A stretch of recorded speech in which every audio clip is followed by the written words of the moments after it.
On Monday night, the Middle Eastern and North African Student Association hosted Arab Expressions.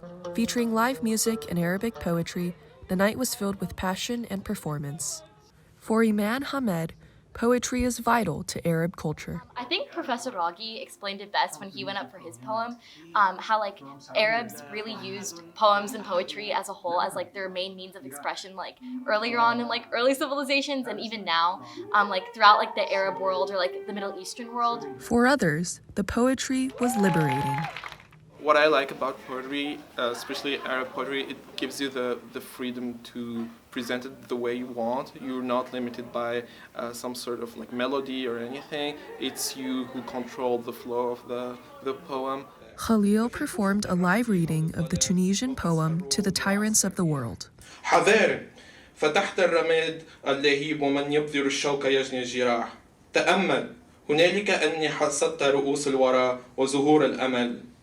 He said he understood the poem as a refutation of Tunisian colonialism, but hearing other recitations reminded him of the universality of its anti-tyranny message. After hearing all the other poems and how they resembled what I did, I felt like it can also explain all forms of tyranny everywhere in the world and not just in my country. Other poems spoke of Arab unity, Palestinian identity, and support of the Egyptian revolution. سيشعر في جزائرنا مشاعل ما لها وهن إذ صنعاء تشكون فكل بلادنا يمن. Arab Expressions was the group's second event of Arab American Heritage Month. It marks the progress the MENA Student Association has made since it was first founded, less than a year ago.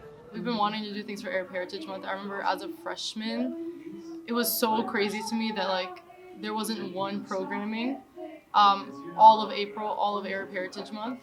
And it's so nice that we're able to bask in our culture in a place that isn't normally set up to do so. And I definitely think that the talent that was displayed tonight was honestly out of this world. I think it was great. It felt so at home.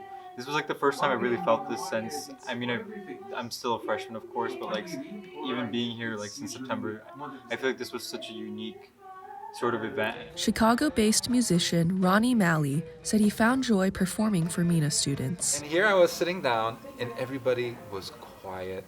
You can hear a pin drop and they were listening to words, listening to poetry, hanging on every word, listening to all the notes I was playing on the oud.